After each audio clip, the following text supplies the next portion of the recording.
निर्माण में समय लगता है, नष्ट करने में नहीं। नमस्कार दर्शकों, डीडी पोर्ट ब्लेयर के इस विशेष कार्यक्रम डॉक्टर्स स्पीक में आप सबका स्वागत है।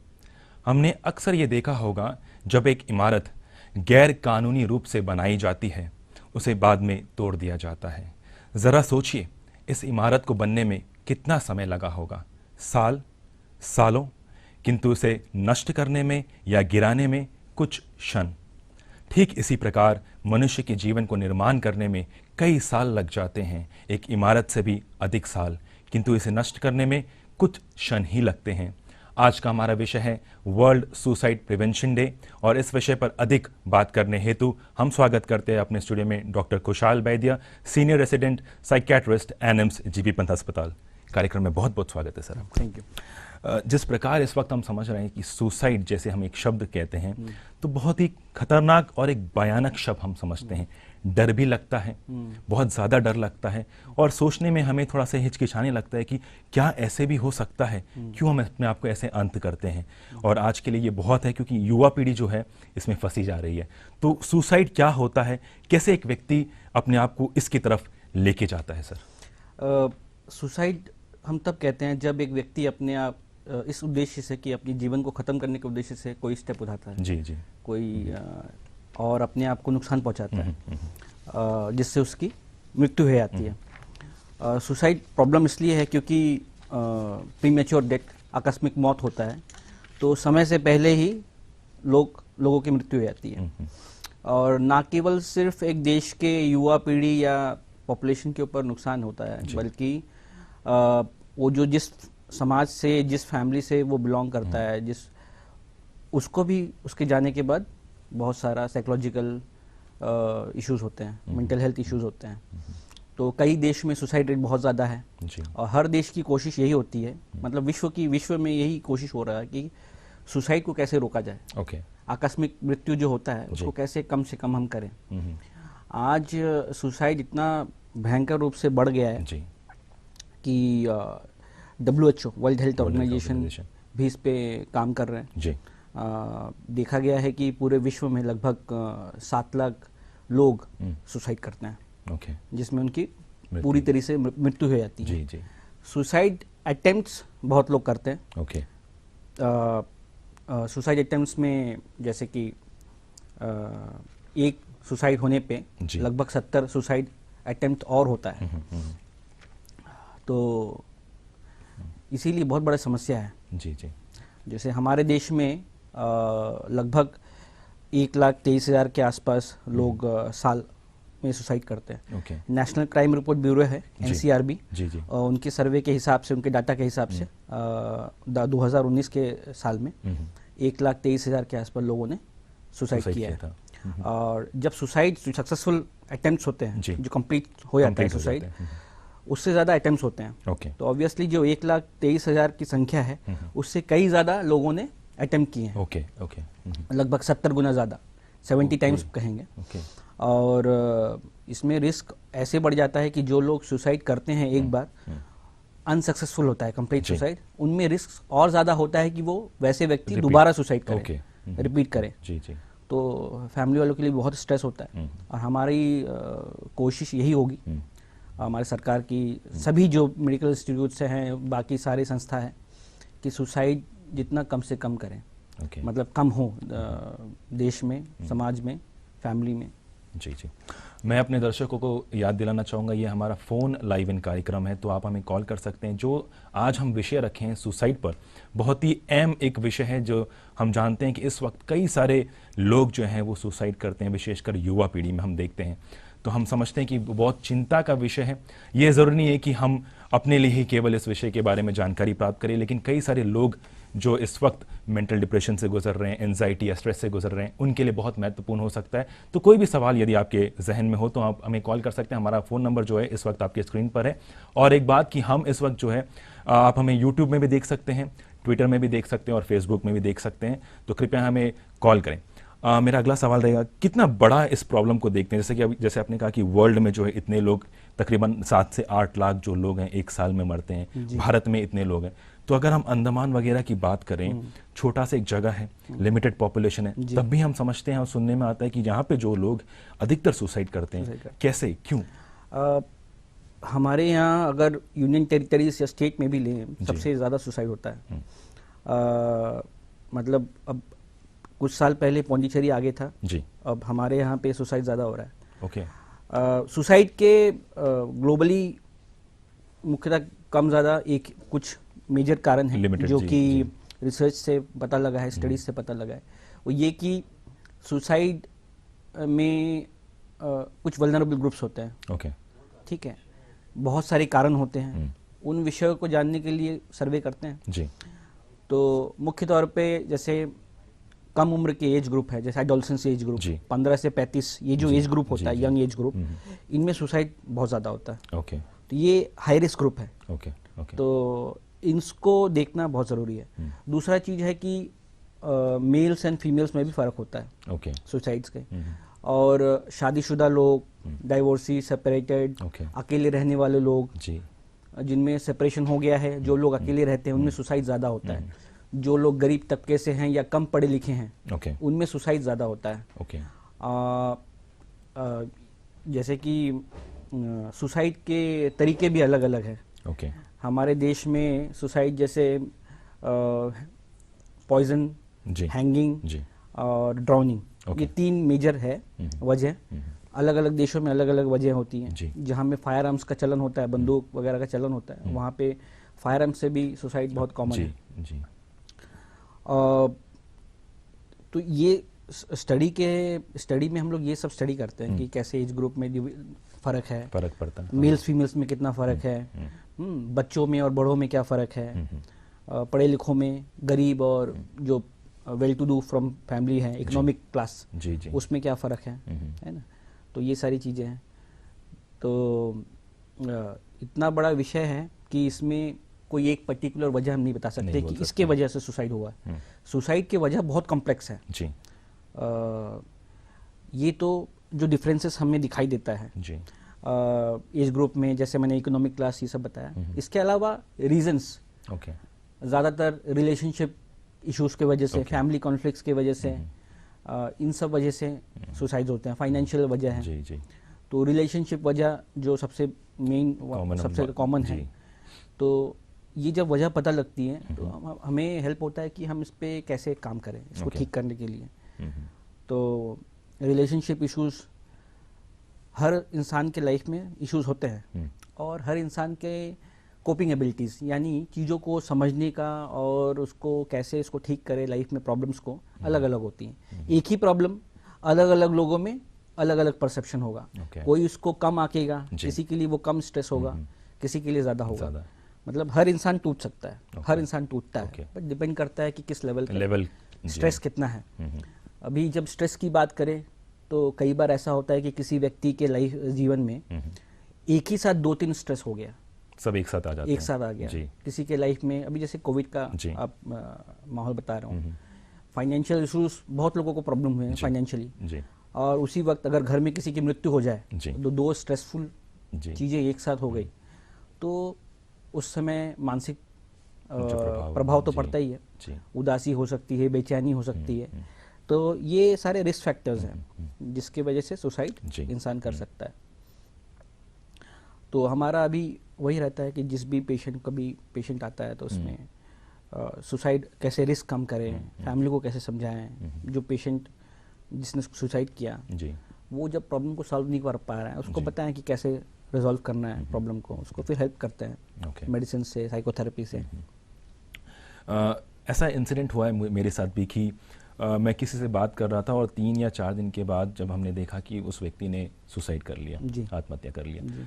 तो किसी प्रकार का कोई एक बिहेवियर होता है या फिर उनके बॉडी लैंग्वेज से पता, क्योंकि कई बार ऐसा होता है कि पता नहीं चलता है, तो हम कैसे, मतलब एक अलार्मिंग साइन जिसके हम कह सकते हैं कि हाँ ये व्यक्ति का जो बिहेवियर ये ऐसे जा रहा है, या फिर ये किस प्रकार हम उसको प्रिवेंट कर सकते हैं? वार्निंग साइंस होते हैं कुछ, जिससे जैसे आपके संपर्क में कोई फ्रेंड है, आपका दोस्त है, कोई घर का ही सदस्य है, जी, तो उसमें कुछ सिम्टम्स होते हैं, कुछ लक्षण होते हैं जिनको देख के बता सकते हैं कि इस व्यक्ति में सुसाइड के रिस्क है। ओके।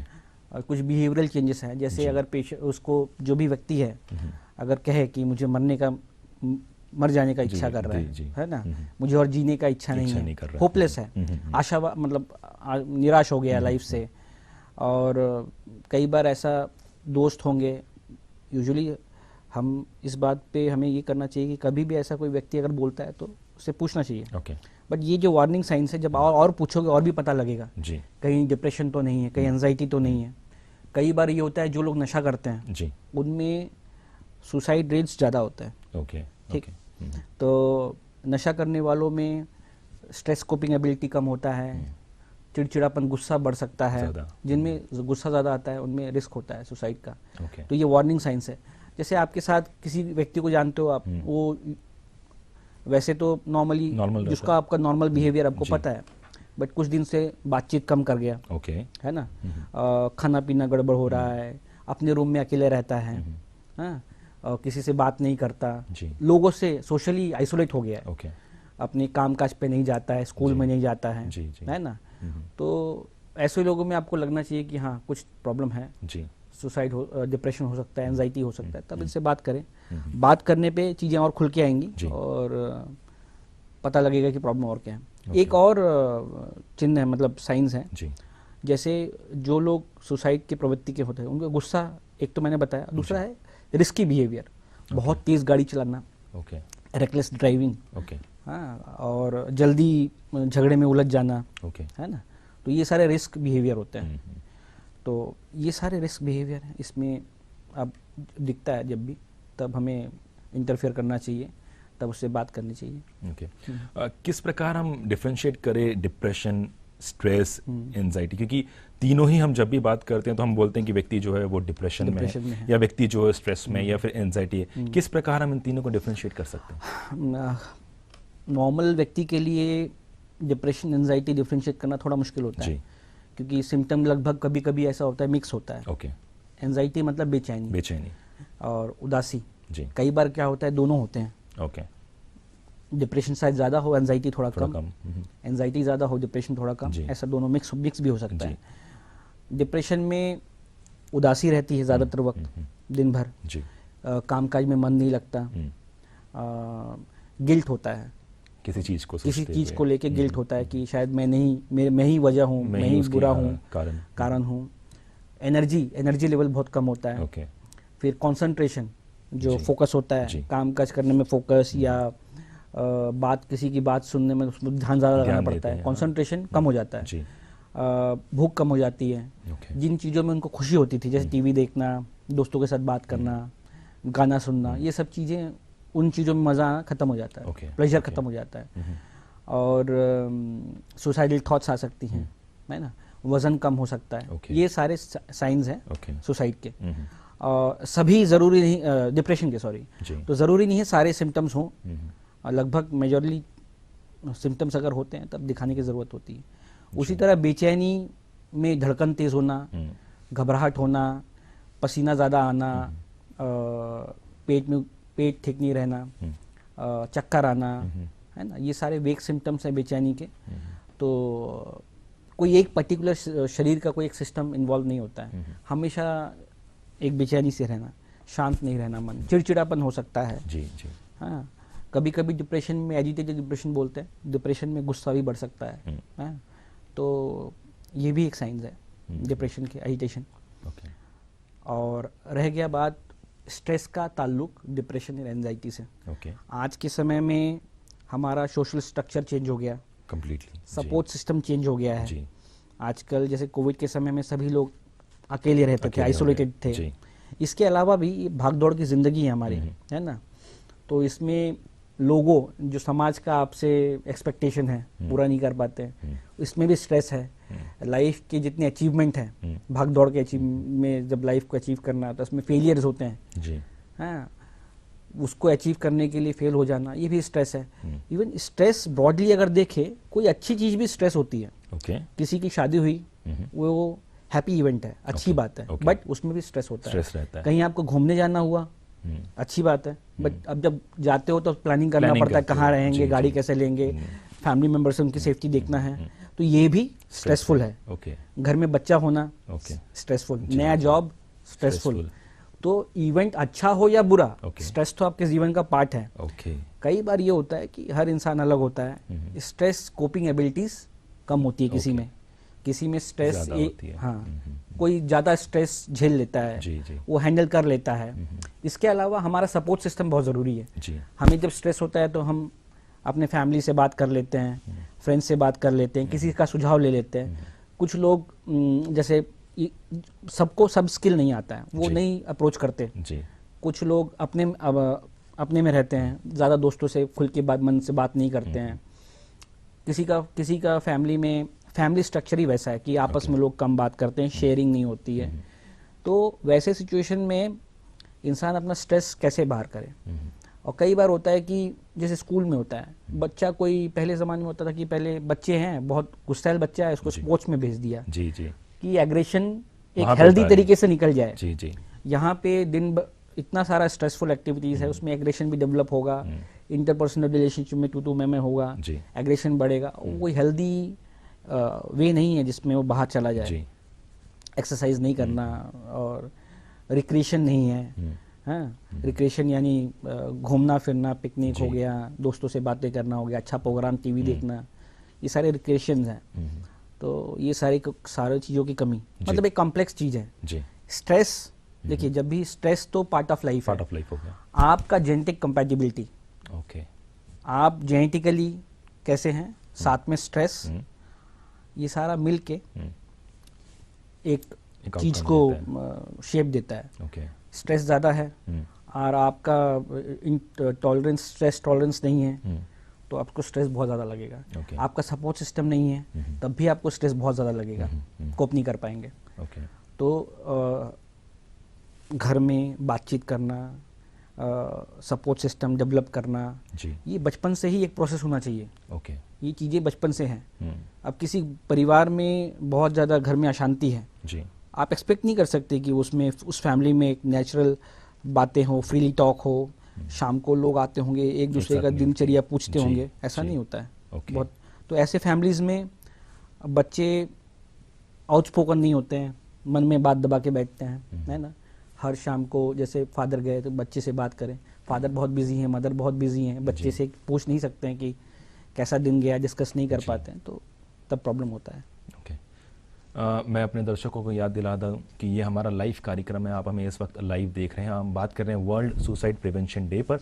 कई सारे लोग जब ये शब्द सुनते हैं तो थोड़ा सा अपने आप को नीचे कर देते हैं, क्यों मैं इसमें सवाल पूछूं, ये उतना कोई खास नहीं है। किंतु याद रखिएगा इस वक्त जो है कोविड का टाइम भी चल रहा है, कई सारे घर पे जो है, जैसे सर ने भी कहा कि अंडमान निकोबार द्वीप समूह की अगर हम बात करें, यूनियन टेरिटरी की बात करें, तो सबसे ज़्यादा सुसाइड हमारे इस द्वीप समूह में होती है। तो बहुत ही चिंता का विषय, क्योंकि हर घर में हम देखते हैं कि आज के समय में जो है, जो फ़ोन और लैपटॉप वगैरह में हम बहुत ज़्यादा व्यस्त होते हैं, लेकिन एक दूसरे को समय नहीं दे पाते हैं। तो कल को अगर कोई इंसिडेंट होता है तो उसका ब्लेम हम किसको दें, हमें ये समझ नहीं आता। तो मैं समझता हूँ कि इस समय के लिए ये बहुत ही महत्वपूर्ण एक विषय है। तो कोई भी सवाल हो तो कृपया हमें कॉल करें। हमारा जो फ़ोन नंबर इस वक्त आपके स्क्रीन पर दिखाया जा रहा है। एज ग्रुप सर, एक कॉलर हमसे जुड़े, हम उनसे बात कर लेते हैं। Hello hello, good morning sir.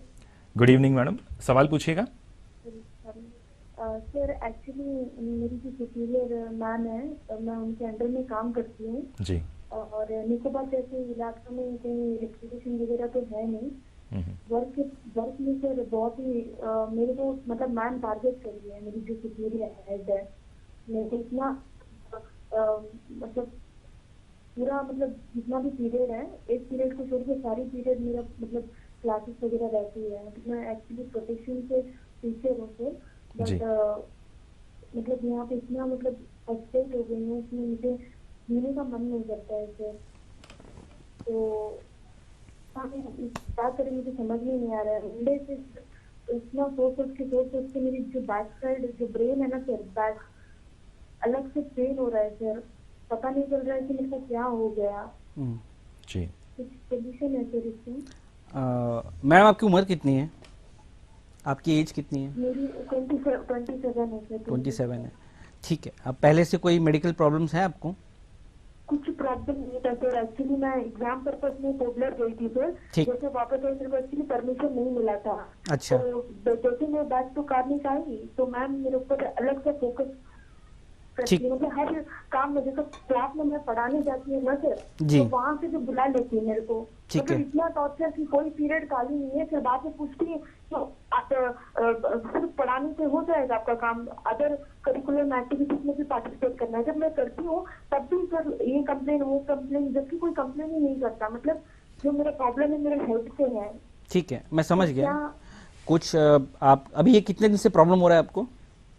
Monday से सर इतना मतलब डिप्रेशन के कारण ना सर मेरे जो हेल्थ है ना सर, जी। पीछे अलग से पेन हो रहा है। यहाँ पे हॉस्पिटल में जाके जब बात करी हॉस्पिटल में, बोल जी। रहे हैं मैम स्कैनिंग वगैरह भी नहीं हो रहा, आपको पोबलर से ही पता चलेगा। ठीक है। इतना हो रहा है ना सर, टैबलेट लेने के बावजूद भी ठीक नहीं हो रहा। ठीक है। और मैं ठीक से सो नहीं पा रही हूँ। और ये सोच के फिर क्लास जाती हूँ नेक्स्ट डे स्कूल कि आज ठीक होगा, बट एवरीडे वही टॉर्चर, वही डिप्रेशन। मतलब ठीक है। आप बोल नहीं सकते आप- कॉन्ट्रैक्ट स्टाफ है सभी। ठीक है, ठीक है।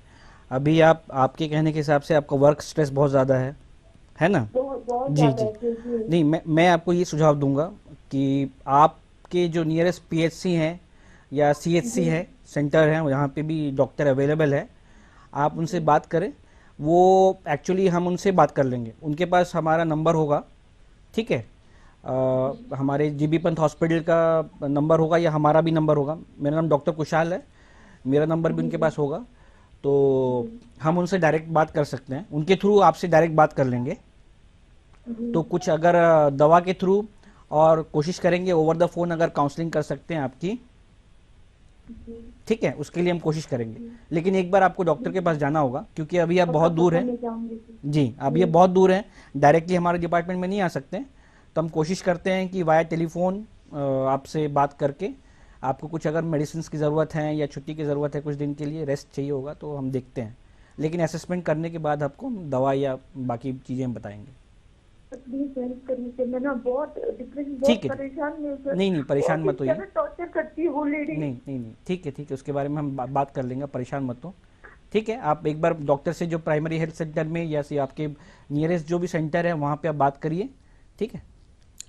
जी, ये एक अहम सवाल था सर कि जो वर्क प्लेस का जो प्रेशर वगैरह है। होता है, जी। कई बार हम देखते हैं कि ये जो है पर्सनली भी ले लेते हैं। कई सारे लोग जो हैं जो हायर अथॉरिटी वगैरह रहते हैं पर्सनली ले लेते हैं, जिस कारण जैसे कि इनका जो हालत हम सुन रहे हैं, फिलहाल हमने सिर्फ एक तरफ का जो सुना हुआ है, तो तब भी लेकिन हम देख सकते हैं कि ये चीज़ ज़्यादा हो रहा है। तो क्यों ऐसे है कि इसमें कैसे एक इंसान अपने आप को जॉल्ट कर सके या मोल्ड कर सके? देखिए, पहली बात, हमारे देश में जैसे संस्थाएं हैं, जी, अलग अलग संस्थाएं, जैसे सुसाइड रेट्स आर्म फोर्सेस में भी होते हैं, हमारे मेडिकल इंस्टीट्यूशंस में या जो भी डिपार्टमेंट्स हैं सब में सुसाइड रेट्स हैं। जी, वर्क रिलेटेड स्ट्रेस बहुत ज़्यादा है। ओके, ठीक है। कभी आप वर्क रिलेटेड स्ट्रेस में सीनियर के साथ जी, कभी प्रॉब्लम हो जाता है, इंटरपर्सनल प्रॉब्लम हो जाता है, उस समय मैच्योरली दोनों को हैंडल करना चाहिए। और कई बार ये होता है कि सीनियर पोजीशन में रहने वाला व्यक्ति भी उसको कंसिडर नहीं करता है। जी, कई बार छुट्टी नहीं मिलती, कई बार पर्सनल प्रॉब्लम्स हो सकते हैं। एक बात मोटे तौर पे समझना है, देखिए, स्ट्रेस में रह के हम किसी संस्था का काम का आउटपुट बढ़ा नहीं सकते हैं। अगर किसी संस्था के जो हेड है, अगर किसी बात को लेके बहाना कर रहा है, जी, एक्सक्यूज लेता है वर्कर, जी, तो देखिए, आप बेनिफिट ऑफ डाउट दे सकते हैं किसी को, ओके, उसमें रिस्क नहीं है। ठीक है। कई बार होता है कि आपस में बात करके सब चीज़ें सुलह कर सकते हैं। कई बार होता है जब बात नहीं करते चीज़ें बढ़ती हैं, सब जी, चीज़ें, जी, और दोनों के लिए स्ट्रेस होगा। जूनियर्स के लिए तो बहुत स्ट्रेस होता ही है, सीनियर्स के लिए भी बहुत स्ट्रेसफुल होता है। जी, और कई बार ऐसा होता है साइकोलॉजिकली हम करते हैं, डिस्प्लेस कर देते हैं। अभी सीनियर को उनके सीनियर की तरफ से डांट पड़ी, प्रेशर, जी, प्रेशर पड़ा, जी, उन्होंने क्या किया, वो प्रेशर को नीचे जूनियर को अपने उतार जूनियर्स दिया। पे कर देते हैं। जी, ये साइकोलॉजिकल डिफेंस है, इसको डिस्प्लेसमेंट कहते हैं। ओके, लोग इसी तरीके से करते हैं, मतलब वो जानबूझ के करते हैं, कई बार जानबूझ के भी करते होंगे। जी, बट देखिए, सरकार ने, गवर्नमेंट ने छुट्टी दी है, मेडिकल रेस्ट दिया है ना, जी, इनको भी यूटिलाइज होना चाहिए। और किसी को अगर स्ट्रेस है तो सीनियर्स की रिस्पॉन्सिबिलिटी बनती है कि उसको पर्सनली ना लेके जी, उसको एड्रेस करे। कई बार ऐसा होता है कि जो भी व्यक्ति है, कई स्कूल में, कई जगह में बहुत स्ट्रेसफुल वर्क होता है। जी। मतलब अगर बैंक स्टाफ का पूछ लें, उनको कितने सारे रिस्पॉन्सिबिलिटीज बहुत होती ज़्यादा, हैं। पुलिस डिपार्टमेंट के लोगों को देख लो, उनके उनको लिए कितनी भी। रिस्पॉन्सिबिलिटीज होती है। ये तो सारे स्ट्रेसफुल जॉब्स हैं, जी। कोई भी प्रोफेशंस हैं, है ना। तो और इसको बहुत सेंसिटिवली हैंडल करना है जी। ताकि बात कहीं बढ़े ना कल को जाके। ओके। और हमारा काम एफिशिएंसी बढ़ाने का है, तो एफिशिएंसी ऐसे नहीं बढ़ेगा ना। जी। चीज़ों को हैंडल करके तभी होगा। किसी को प्रेशर करके हम काम नहीं कर सकते, मोटिवेट करके ज़रूर काम करवा सकते हैं, है ना। तो यही तरीका यूज़ करना है। हम जैसे बच्चों में भी, तो एक किसी को कोई काम करवाना है तो रिवार्ड देते हैं, जी। है ना। रिवॉर्ड में जैसे गिफ्ट्स हो सकता है, टॉफ़ी हो सकता है, प्रेज हो सकता है, है ना। जी। तो ये तो आजकल के नए मैनेजमेंट सिस्टम में सिखाते हैं कि कैसे सही तरीके से मैनेजमेंट सिस्टम को, इंस्टीट्यूट को आगे बढ़ाना है। जी। जी। जैसे हम ये इंसेंस, जैसे आपने कहा कि एडोलसेंस जो एज ग्रुप है, जी, तो क्यों इस पर्टिकुलर एज ग्रुप में हम देखते हैं कि इतने लोग जो हैं अपने आप को या फिर अपने आप को मार देते हैं, सुसाइड क्यों होता है? बिकॉज बहुत ही क्रूशियल एज ग्रुप है जहाँ पे व्यक्ति अपने आप को बना सकता है, ना केवल अपने आप को, पूरे देश के लिए भी वो एक इंसान बन सकता है। पर क्यों ऐसा है कि ये जो एज ग्रुप है ना, दो चीज़ें हैं। साइकोलॉजिकली भी इंसान के अंदर टीन एज में साइकोलॉजिकली भी उसको लगता है कि उसके अंदर मैं की भावना जाती है कि मैं, उससे पहले मैं की भावना नहीं होती है। उसका अपना इज्जत, उसकी आइडेंटिटी, ये मैटर करता है जी। उससे पहले कि बचपन में उसको उतना मैटर नहीं करता, नहीं पता होता है, आइडेंटिटी आ जाती है जी। उसके बाद ये एडोलसेंस एज ग्रुप में बहुत सारे प्रेशर्स होते हैं जी। एक तो डेवलपिंग ब्रेन है। अगर हम स्पेक्ट इमेजिंग होती है, रिसर्च का ही पार्ट है कि ब्रेन जो है इस उम्र में डेवलप नहीं होता पूरा, 22, 23, 24, 26 में जाके पूरा मैच्योरली डेवलप होता है। जी। तो इस उम्र में प्रेशर बहुत ज़्यादा होता है। ओके। हार्मोन्स का रेंज अलग से। हाँ। और इस एज ग्रुप में कई बार होता है ये जो अनयूज्ड ब्रेन सेल्स होते हैं हमारे ब्रेन में, सेल्स जो यूज नहीं होते हैं वो डेड हो जाते हैं। तो ये बहुत क्रूशियल एज होता है जहाँ पे मानसिक बीमारियां होती हैं। बहुत क्रूशियल है। ठीक है। तो ऐसे समय में बच्चे को पढ़ाई भी करना है, स्कूल का प्रेशर, अपना आइडेंटिटी भी मेंटेन करना है। उस समय में अपना आइडेंटिटी खोजते खोजते बड़ों से झगड़ा होता है, क्यूरियोसिटी भी होती है। कई बार होता है कि पीयर प्रेशर में नशे में चले गए, है ना। तो ये बहुत सारा एक स्टॉर्मी एज ग्रुप है जी। तो इस समय में गाइड करना बच्चों को बहुत ज़रूरी है। एक चीज़ और कि इम्पल्स बहुत ज़्यादा होता है। इम्पल्स यानी हम जब किसी काम को बिना सोचे समझे कर लेते हैं उसको कहते हैं इम्पल्स। उसको उसके परिणाम क्या होगा उस कार्य का अगर नहीं सोचते हैं, जल्दी कर लेते हैं काम। तो बच्चे इस उम्र में इम्पल्सिव भी होते हैं, करना है मतलब जल्दीबाजी में कर लेते, फिर सोचते गड़बड़ हो गया। तो इस ग्रुप में जो सुसाइड होते हैं वो ज़्यादातर इम्पल्सिव होता है। उन्होंने कहीं प्लान किया नहीं होता है कि हमें सुसाइड करना है, किसी बात पे उसको खराब लग गया, कहीं वो इंसल्ट फील कर गया तो बिना सोचे समझे सुसाइड कर लेता है। कई बार ऐसे बच्चे जब बच जाते हैं, हम रिवर्स हिस्ट्री भी पूछते हैं तो उनमें इंटेंशन बिल्कुल नहीं होता सुसाइड करने का। वो चाहते ही नहीं थे मर जाना, बट उस क्षण भर में, उस सिचुएशन में, क्राइसिस सिचुएशन में, घर में झगड़ा हुआ या दोस्तों के साथ झगड़ा हुआ या कोई लव पार्टनर है उसके साथ झगड़ा हुआ, उसके बाद अचानक से सुसाइड कर लेता है। इस चीज़ से बचने का तरीका है, बचने का तरीका ये है कि बच्चों में पेशेंस डेवलप करें। इम्पल्सिवनेस कम करने का तरीका है बचपन से ही पेशेंस डेवलप करें। अभी फास्ट लाइफ है, घर में आपके बच्चे ने जो मांगा तुरंत दे दिया। इसमें क्या होता है, इसका आगे बताता हूँ क्या होता है। तुरंत आपने दे दिया, उसको सेटिस्फैक्शन हो गया, उसे पता लग गया कि मुझे जो मैं चाहता हूँ जब मिल जाता है। बच्चे में पेशेंस नहीं है जी। आगे उसने थोड़ी और बड़ी चीज मांगी, उम्र गुजरता गया, कुछ और बड़ी चीज मांगी। लाइफ में ऐसे ऐसे करते करते हमने तो फैमिली में उसको सजा के रखा है फूल की तरह।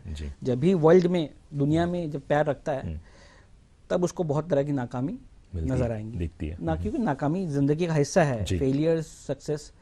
लेकिन ऐसे बच्चे जिनमें पेशेंस कम होता है वो नाकामी को हैंडल नहीं कर पाते हैं जी। तब वो या तो सुसाइड या नशे में चले जाएंगे, ऐसे होने का रिस्क बहुत ज़्यादा होता है। ठीक है। तो ज़रूरी है कि बचपन से ही पेशेंस डेवलप करें। पेशेंस कैसे डेवलप करना है, बच्चे ने कुछ मांगा तो तुरंत मत दीजिए, जो चाहिए उतना ही दीजिए। जी ना का मतलब ना होना चाहिए, जी नहीं मिलेगा तो नहीं।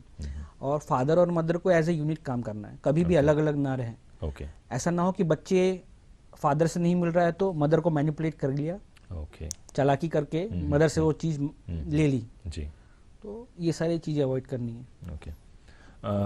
इस वक्त मैं चाहूँगा कि जितने भी दर्शक हमें देख रहे हैं, आप उन्हें वो जो हेल्पलाइन नंबर की बात हम कर रहे हैं, क्योंकि बहुत अहम लगता है, क्योंकि कई बार जो है लोग पर्सनली आ नहीं पाते हैं, थोड़ा सा हिचकिचाते हैं कि कैसे मैं जाके ये अपने विषय में हेल्पलाइन के बारे में बात करना चाहिए। हेल्पलाइन हमारे पास 2 हेल्पलाइन नंबर्स हैं, वो मैं रिक्वेस्ट करूंगा कि वो डिस्प्ले करें। जी उस नंबर में ऐसा है कि नेशनल हेल्पलाइन है, जी एक साइकोलॉजिकल हेल्पलाइन है और एक सुसाइड हेल्पलाइन है। ओके तो दोनों में आप फ़ोन करके आप उसमें हेल्प ले सकते हैं। जी जी जी। हेल्पलाइन नंबर्स इस वक्त 9820-466-726 ये सुसाइड हेल्पलाइन है, और एक है 1800-599-0019, ये साइकोलॉजिकल हेल्पलाइन है। जी जी ठीक है, सुसाइड के लिए ऊपर वाला, किसी को अगर सुसाइडल आइडिएशन है तो उसमें ऊपर वाले नंबर पे कांटेक्ट कर सकते हैं। नीचे वाले अगर किसी मानसिक बीमारी या कंडीशन के बारे में कोई अगर परेशान है उससे, वो नीचे वाले नंबर पे आप कांटेक्ट करके जानकारी प्राप्त कर सकते हैं। ओके और क्राइसिस में है तो आप हॉस्पिटल आ जाए, साइकोलॉजिस्ट या साइकेट्रिस्ट से मिले।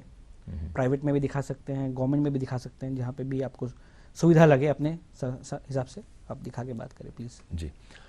यदि हम बात करें माता पिता का जो एक योगदान होता है, जैसे कि आज के जैसे फास्ट मूविंग वर्ल्ड में हम देख सकते हैं कि एक समय भी ऐसा नहीं हो पाता है कि जब माता पिता और बच्चे जो हैं एक साथ बैठ के अपना खाना भी खाए या एक साथ बात करें। कई बार ऐसे होता है कि पिता जो बिजनेस में, जो विदेश वगैरह में रहते हैं, उन्हें ये भी शायद ना पता हो कि बेटा कौन सा क्लास या कौन सा सेक्शन में, ऐसे भी सिचुएशन क्रिएट होते हैं।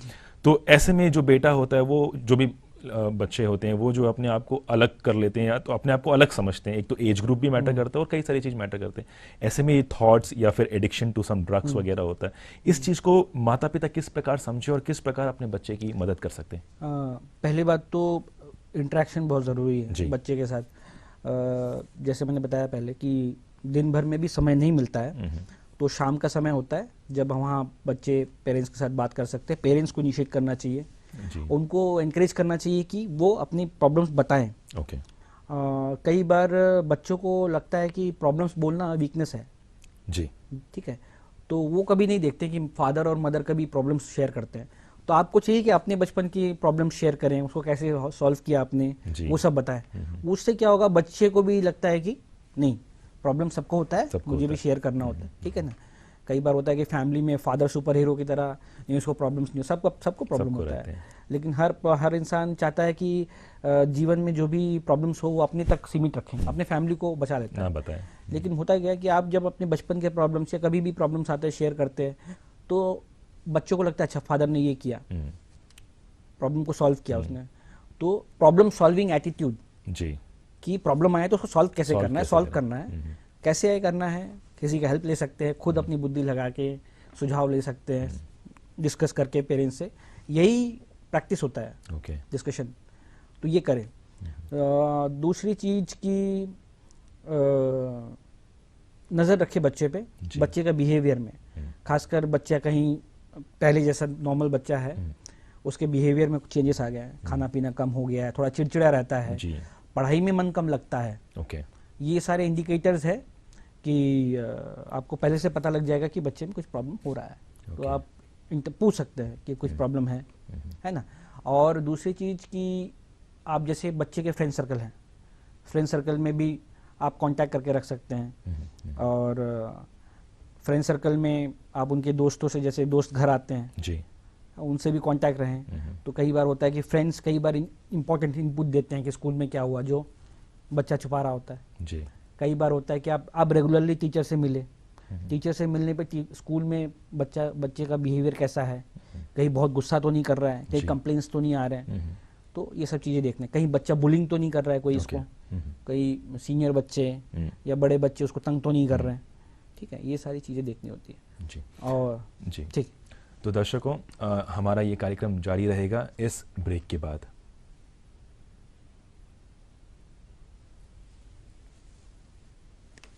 पोर्ट ब्लेयर के जीबी पंत अस्पताल में कोविड की मौजूदा स्थिति को ध्यान में रखते हुए आने वाले मरीजों की भीड़-भाड़ को कम करने के लिए टेली कंसल्टेशन की सुविधा शुरू की गई है।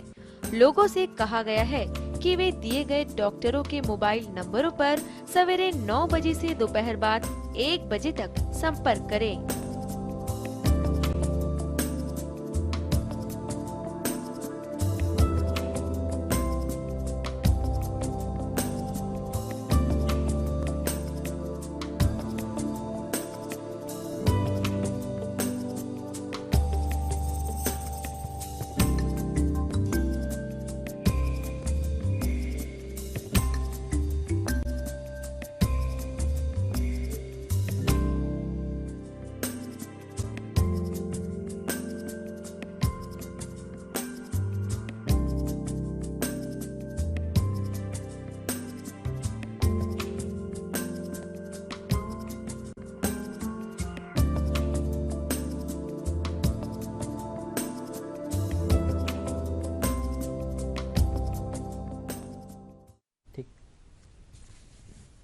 ब्रेक के बाद आप सबका हमारे इस कार्यक्रम में स्वागत है। हम बात कर रहे हैं सुसाइड के ऊपर में, सुसाइड प्रिवेंशन डे के ऊपर हम आज बहुत इंपॉर्टेंट, एक बहुत ही मुख्य विषय पर बात कर रहे हैं। तो कोई भी सवाल हो तो आप हमें कॉल कर सकते हैं। हमारा फ़ोन नंबर इस वक्त आपके स्क्रीन पर दिखाया जा रहा है।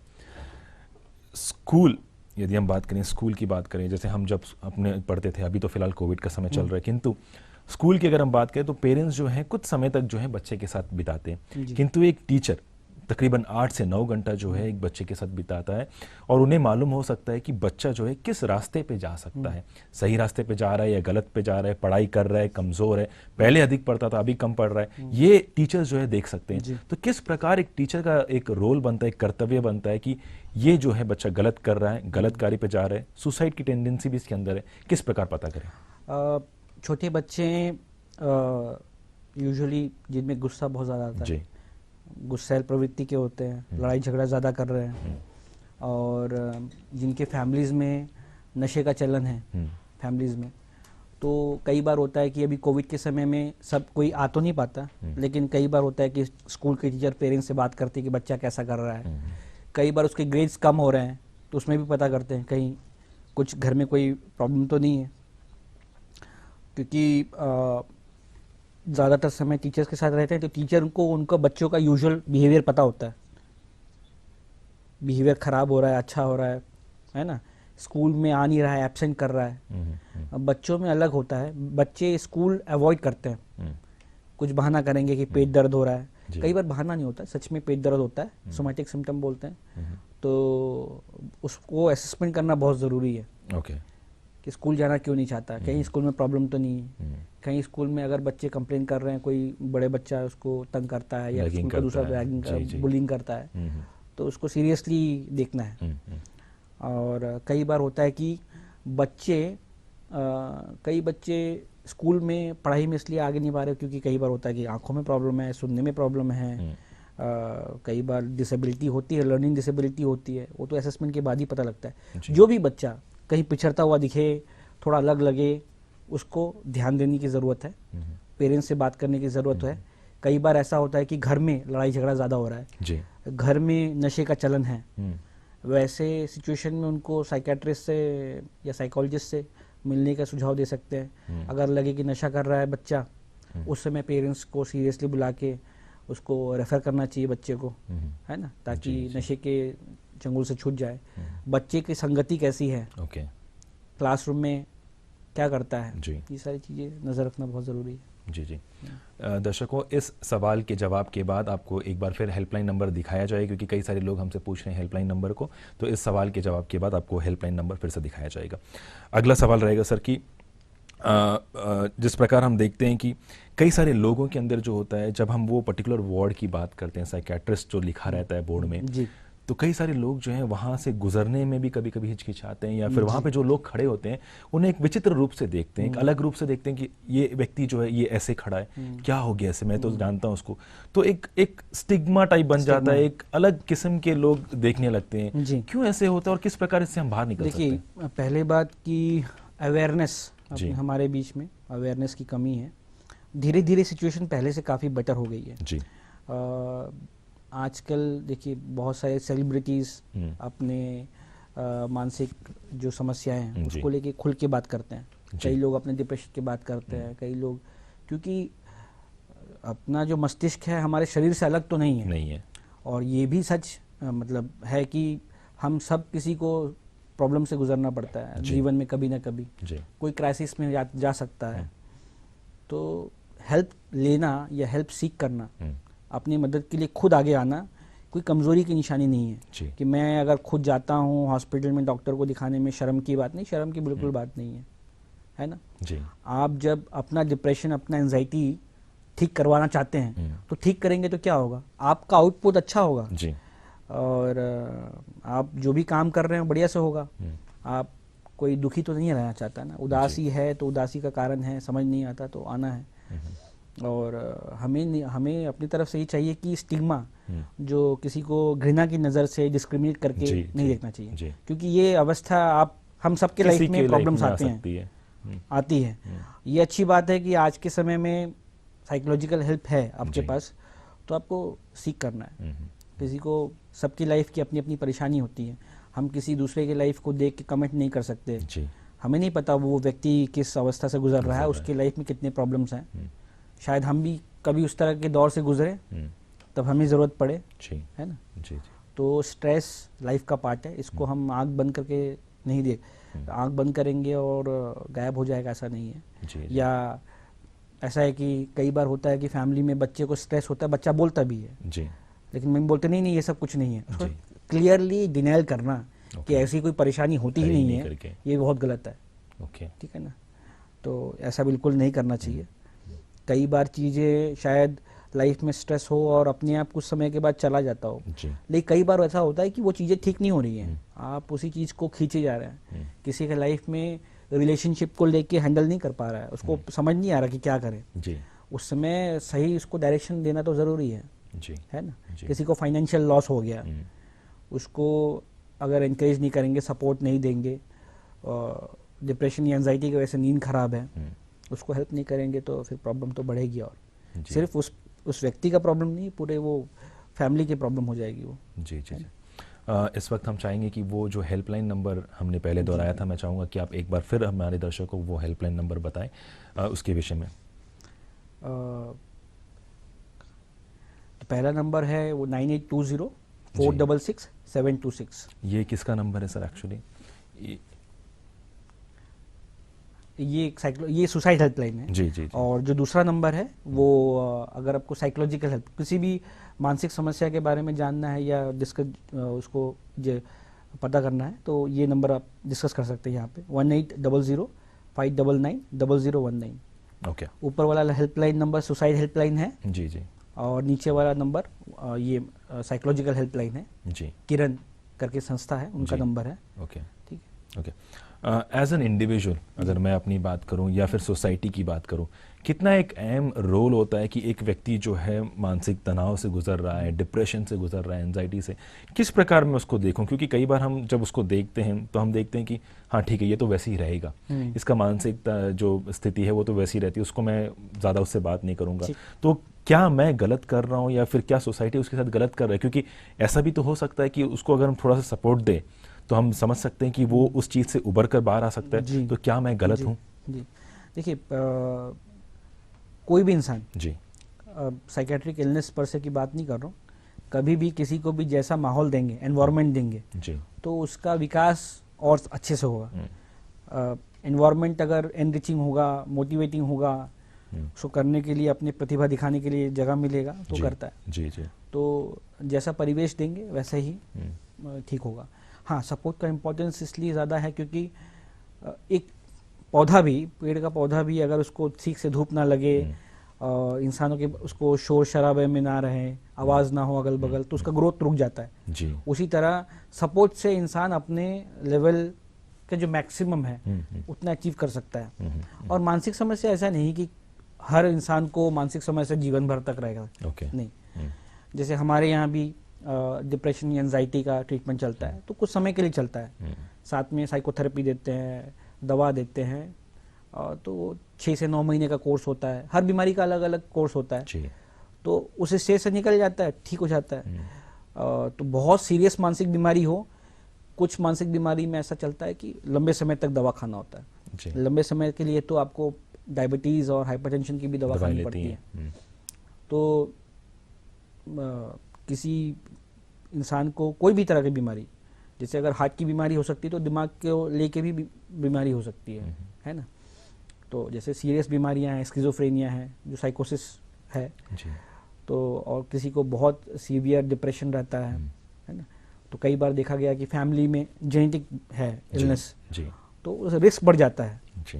तो और एक चीज़ है कि जेनेटिक किसी को अगर फैमिली में किसी को सुसाइड रिस्क है जी। तो उसमें भी रिस्क बढ़ जाता है। जी। तो ऐसे पेशेंट में तो ध्यान रखना पड़ेगा। और ज़रूरी नहीं है कि जेनेटिक रिस्क है तो हमेशा वो इंसान सुसाइड करेगा ही। ओके।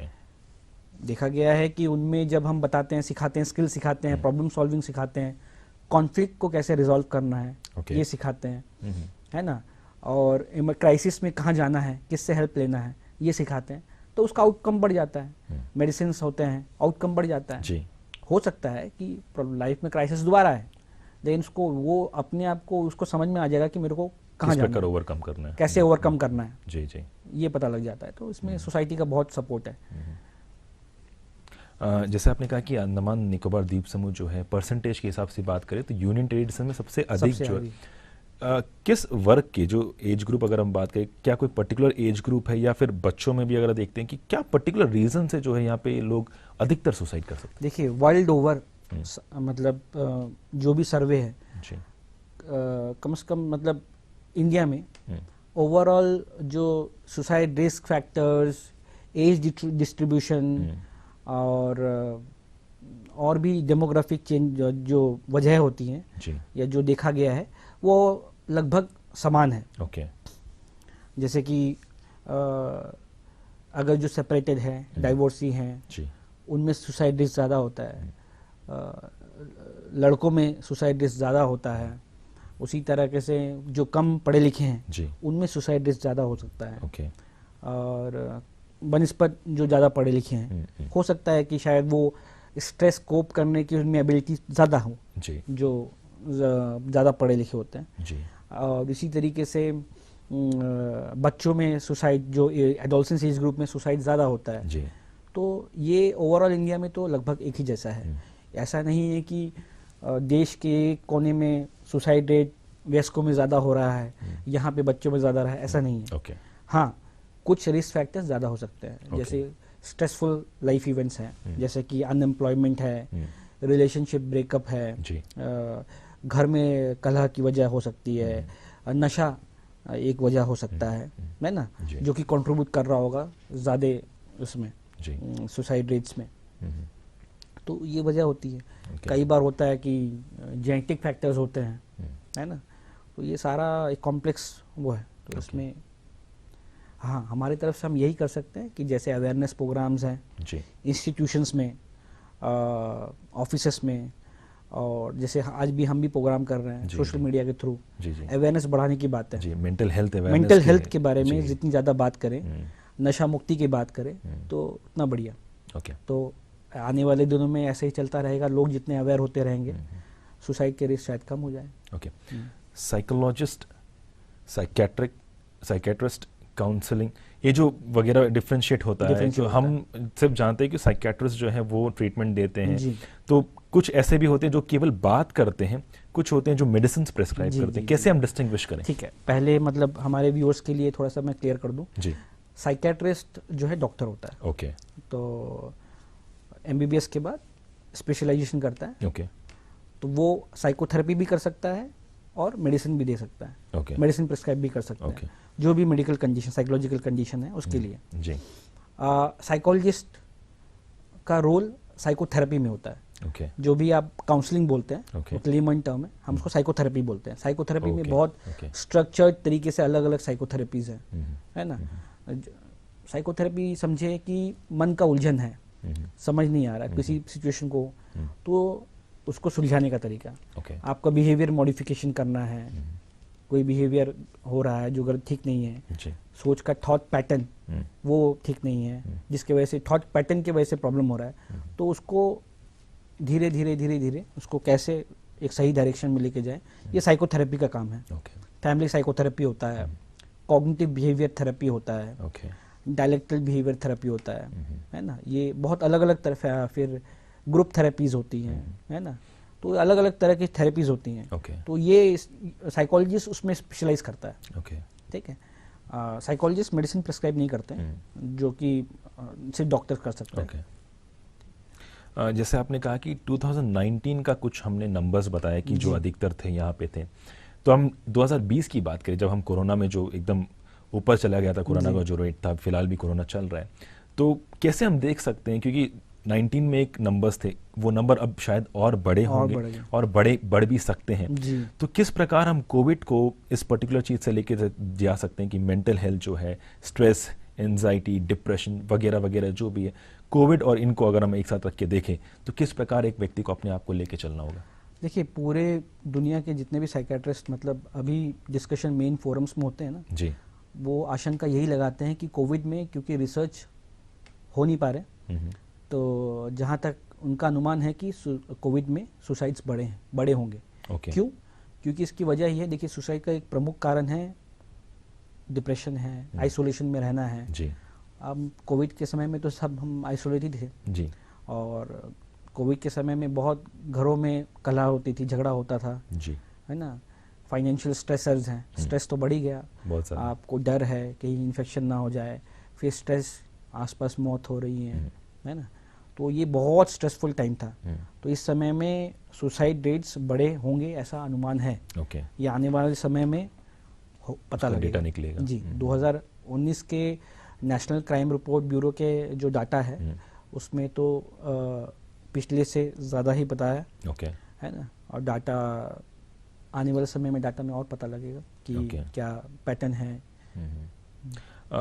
कई बार ऐसे होता है घर पे, जैसे कि आपने कहा कि कई सारे रीजंस होते हैं, जैसे कि अनएम्प्लॉयमेंट जो है वो भी एक रीज़न बनता है, तो कई सारे घर पे जो यंगस्टर्स घर पे रहते हैं, तो मदर या फिर पेरेंट्स का अगर हम कह सके तो पेरेंट्स का एक प्रेशर होता है कि ये जो है अभी तक घर पे ही है, जॉब पे नहीं जा रहा है। इनके अलावा स्पेशली जो रिलेटिव्स वगैरह होता है, इनका भी प्रेशर होता है, तो इसमें क्या होता है कि पेरेंट्स जो है वो रिलेटिव्स के जो बातें वगैरह होती है उन पर ज़्यादा गौर करते हुए यहाँ पे, तो ये जो यंगस्टर जो इस वक्त अपनी तैयारी कर रहा है, किस प्रकार अपने आप को मोल्ड करे, क्योंकि वो इस वक्त अपने आप की पढ़ाई को लेके भी टेंशन में है, वैकेंसी को लेके टेंशन में है, पेरेंट्स को लेके टेंशन है, रिलेटिव्स, तो चारों तरफ से वो घिरा हुआ है। किस प्रकार एक युवक अपने आप को संभाल सके? देखिए, पहली बात आज के समय में अगर किसी हमारे दीप समूह की बात करें, किसी बच्चे से पूछो कि आप 12th के बाद क्या करना चाहते हो, तो मैक्सिमम बोलेंगे हमें कॉलेज जाना चाहते हैं जी, वहाँ MA BA MSc BSc करेंगे, और उसके बाद अगर पूछो जी तो उनके पास कोई जवाब नहीं होता है, हो जाते हैं। तो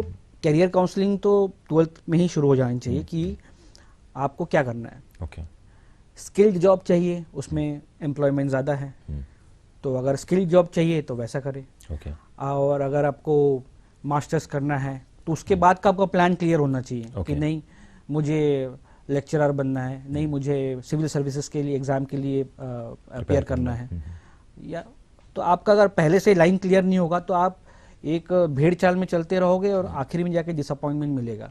तो बहुत ज़रूरी है बच्चों को ये डायरेक्शन देना कि फ्यूचर का इंटरेस्ट क्या है, क्या करना चाहते हो, उसी तौर पे जाना है, सिर्फ कॉलेज जाने के लिए जाना नहीं है। अगर टेक्निकल कोर्स है तो पॉलिटेक्निक में कोर्सेस हैं, है ना, इंजीनियरिंग कोर्सेस हैं, वो कर सकते हैं। कुछ स्किल जॉब्स हैं, आजकल बहुत सारे स्किल जॉब्स हैं, मोबाइल रिपेयरिंग हो गया, वेल्डिंग हो गया, AC रिपेयरिंग हो गया, है ना, इलेक्ट्रिकल में कुछ कर सकते हैं, जो टेक्निकल चीज़ें हैं उसमें जॉब अपॉर्चुनिटी ज़्यादा है, तो पहले पता होना चाहिए। और एक हमारा एक इस दीप समूह में एक चीज़ मजबूरी है कि देखिए वैकेंसीज, गवर्नमेंट वैकेंसीज लिमिटेड है जी, पॉपुलेशन के हिसाब से हर किसी को गवर्नमेंट जॉब नहीं मिल सकता जी, और अब ये कंपटीशन है, तो ये बेटर है कि इंडिपेंडेंट जॉब, अब गवर्नमेंट भी उसी के लिए पुश करती है कि self independent job, entrepreneurship, startup, ये सब करते हैं जी, तो जो भी बिजनेस या जो भी ऐसे हो वो करना चाहिए। कई बार होता है कि अभी इस क्राइसिस सिचुएशन है, लॉकडाउन, आप पहले से कुछ बिजनेस में, फॉर एग्जांपल आप ट्रैवल लाइन में बिजनेस में थे, आपके पास गाड़ी है, आज के समय में टूरिस्ट नहीं है, तो आपका बिजनेस चेंज तो करना पड़ेगा ऑब्वियसली, ठीक है।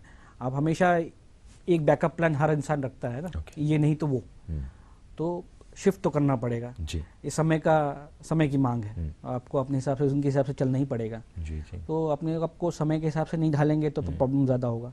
हाँ, पेरेंट्स की तरफ से ये कि उनको तरफ से फोर्स नहीं करना है, बहुत ज़्यादा मोटिवेट करना है। और बच्चों को, जो भी यंगस्टर्स हैं, उनके लिए यही सुझाव है कि आप नए एवेन्यूज़ देखिए, किसी सीनियर से बात करिए, कुछ समझदार व्यक्ति से बात करिए, क्या कर सकते हैं। गवर्नमेंट जो भी पॉलिसीज़ हैं, एम्प्लॉयमेंट अपॉर्चुनिटीज़ हैं, उसको आप हमेशा वो करिए। आप न्यूज़, एम्प्लॉयमेंट न्यूज़ देखिए, डेली टेलीग्राम देखिए, अभी हमारे यहाँ डेली टेलीग्राम है, एम्प्लॉयमेंट न्यूज़, और वो देखिए। कहीं पे अपॉर्चुनिटीज़ होती हैं तो वो उसके लिए हमेशा वो करना है। हाँ, कोई ट्रेनिंग लेके अपना स्किल बढ़ा सकते हैं, उसके लिए कोशिश करना है ना।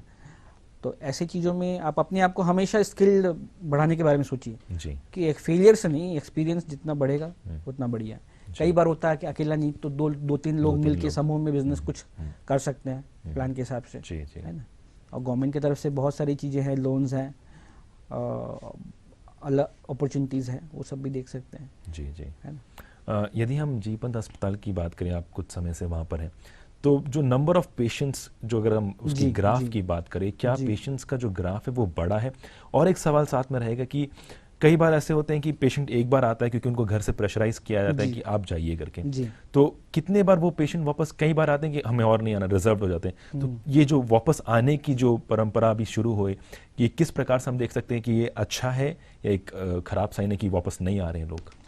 नहीं, लॉकडाउन के समय में तो काफ़ी लोग, मतलब हमारे पास बहुत सारे लोग फॉलो करते हैं जी। नॉर्थ अंडमान से लेके साउथ अंडमान के काफ़ी वाइड स्प्रेड एरिया है जो जीबी पंत हॉस्पिटल देखता है।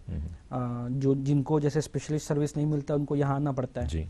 और कई बार ऐसा हुआ है कि लॉकडाउन में हमने टेलीफोनिकली पेशेंट, डॉक्टर वहाँ पे डॉक्टर हैं, कभी क्राइसिस में पेशेंट है, बात करके कभी रेफ़र करवाना हुआ वहाँ से। बहुत सारी चीज़ें हम लोगों ने वो किया है साथ में मिलके। तो अच्छी बात यह है कि हम लोग जो पेरिफेरीज में डॉक्टर्स हैं वो कोऑर्डिनेट करते हैं हमारे साथ बहुत बढ़िया तरीके से, तो हमारे मेडिकल टीम के लिए तो दाद देनी पड़ेगी। और दूसरी चीज़ है कि इस प्रॉब्लम के बीच में कई लोगों का ट्रीटमेंट बंद हो गया। कई बार होता है कि मेडिसिन नहीं मिली उनको यहाँ से पोर्ट ब्लेयर से, कई बार होता है कि मेडिसिन पेरिफेरी में नहीं है अवेलेबल, क्योंकि एक समस्या छोटी सी रहती है कि हर, जैसे नॉर्थ में है, साउथ में है, हर पीएचसी उस एरिया में साइकेट्रिक पेशेंट्स होते हैं। तो क्राइसिस सिचुएशन जैसे लॉकडाउन हो गया तो उनका दवा खत्म हो गया, जिस पर पीएचसी में अगर दवा है तो मिल जाती है, कई बार पीएचसी में नहीं होती है दवा। तो उस समय क्योंकि यूजुअली पेशेंट डायरेक्ट यहाँ पोर्ट ब्लेयर आके ले जाता है या अपने किसी रिलेटिव्स के थ्रू मेडिसिन लेते हैं। लॉकडाउन में ये सब बंद हो गया था, तो उसके बाद जो लोगों की दवाइयाँ बंद हुई हैं और उसके बाद जो बीमारी बढ़ी है और फिर उनका जो एक वापस से जो आने लगे हैं, तो कोविड के बाद तो बहुत ज़्यादा हमारे ओपीडीज बहुत ज़्यादा बढ़ गए थे, बहुत भीड़ होता था उस समय। और जैसे सुसाइड रेट्स भी, उसके बाद कई सुसाइड रेट्स हमें दूसरे हॉस्पिटल, दूसरे वार्ड से, जैसे मेडिसिन डिपार्टमेंट और सर्जिकल डिपार्टमेंट से भी आते थे। और इसके साथ साथ जो अल्कोहल, शराब, अल्कोहल रिलेटेड प्रॉब्लम्स, अल्कोहल की वजह से एक्सीडेंट होना, अल्कोहलिक पेशेंट, डिपेंडेंट पेशेंट जिन्होंने सुसाइड किया, ऐसे बहुत सारे कॉल्स आते हैं हमें देखने को। तो ये सब अचानक से बढ़ गया कोविड, एक तो लॉकडाउन खुलते साथ ही। जी। तो ये सारी डॉक्टर साहब, मैं चाहूँगा कि हमारे पास जो समय वो बहुत कम बचा हुआ है, तो मैं चाहूँगा कि एक संक्षिप्त में आप एक संदेश हमारे जितने भी दर्शक देख रहे हैं उन्हें एक दें। हाँ, संदेश मेरा यही रहेगा कि सुसाइड के लक्षण किसी को भी दिखता है अगर, तो उन्हें इनकरेज करिए कि हॉस्पिटल आएँ, साइकेट्रिस्ट से बात करें और या साइकोलॉजिस्ट से बात करें, ताकि हम सुसाइड रेट अंडमान में बहुत कम कर सकें। जी डॉक्टर साहब, बहुत बहुत धन्यवाद आपका कार्यक्रम में आया, आपने बहुत सुंदर रूप से समझाया और बहुत अच्छी तरह से आपने एक्सप्लेन किया कि किस प्रकार हम इस चीज़ से अपने आप को और दूसरों को बचा सकते हैं। कार्यक्रम में आने के लिए बहुत बहुत धन्यवाद। तो दर्शकों, जिस प्रकार आप जानते हैं कि इस वक्त जो है सोशल मीडिया में दूरदर्शन पोर्ट ब्लेयर जो है बहुत ज़्यादा एक्टिव है, तो कई सारे लोग कहते हैं कि हम आपको देख नहीं पाते हैं, लाइव हम देख नहीं पाते हैं, ऑफिस में रहते हैं या किसी और स्थान पर रहते हैं, तो इसलिए दूरदर्शन पोर्ट ब्लेयर जो है इस वक्त सोशल मीडिया में एक्टिव होने के कारण आप हमें ट्विटर में, फेसबुक में और यूट्यूब में देख सकते हैं। हमारे ट्विटर हैंडल है @DDK_पोर्ट ब्लेयर। हमारा फेसबुक आईडी है दूरदर्शन पोर्ट ब्लेयर। हमारा यूट्यूब चैनल है दूरदर्शन केंद्र पोर्ट ब्लेयर। तो दर्शकों, यदि इस कार्यक्रम को लेते हुए या जो भी कार्यक्रम दूरदर्शन पोर्ट ब्लेयर द्वारा दर्शाया जाता है, यदि आप हमें कोई भी सुझाव देना चाहते हैं तो आप हमें अपना सुझाव इस पते पर दे सकते हैं। Doordarshan Kendra Port Blair, AIR road, Dilanipur, Haddo post, pin code 744102। हमारा ईमेल आईडी है hopddkportblayer@gmail.com। मनुष्य जीवन जो है बहुत ही अनमोल है। यदि हम इसे अपने आप से अंत करना चाहेंगे तो ये ना केवल हमें किंतु हमारे परिवार को और उन लोगों को भी जो हमसे संबंध रखते हैं बहुत ज़्यादा हानि पहुंचा सकता है। विंस्टन चर्चिल के इन शब्दों के साथ मैं आज का कार्यक्रम समाप्त करना चाहूँगा। Never never never give up. दर्शकों, आपसे एक अगले कार्यक्रम में मुलाकात होगी। तब तक के लिए धन्यवाद।